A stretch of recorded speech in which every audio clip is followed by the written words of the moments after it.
Hello mga masters, good evening sa inyong lahat. Natapos na pala yung project ko na ball pop. Yan, kahoy yung bat natin, ball pop style siya.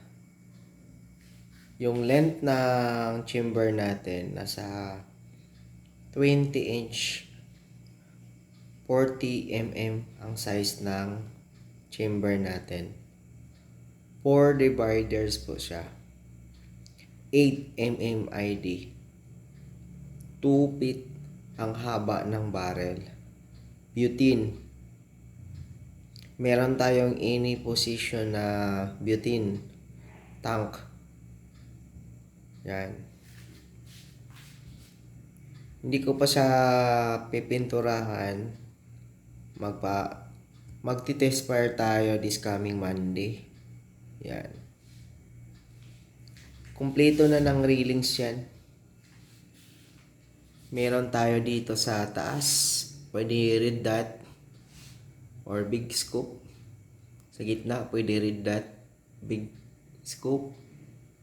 Saka flashlight. Depende sa inyo kung ano yung ilalagay ninyo. Meron din tayo sa ilalim. Gusto nyo lagyan ng bipod. Yan. Yan. Ang ganda ng unit natin. Unique. Stainless pa rin yung outer barrel natin.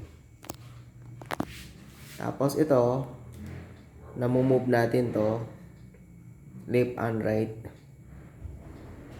para sa telescope.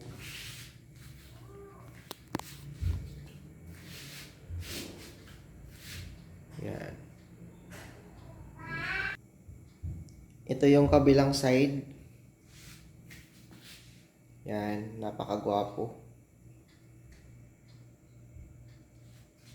Machong-macho ang dating nito, brusco. Yan.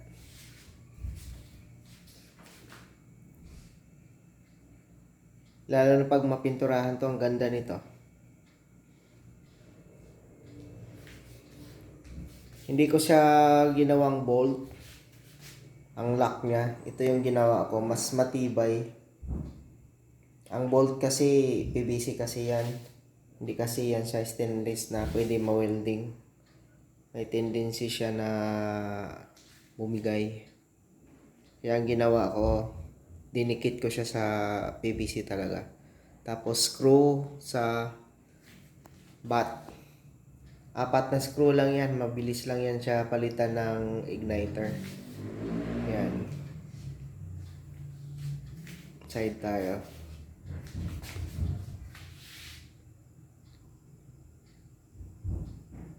Yan. Abang-abang na lang po kayo sa test fire nito.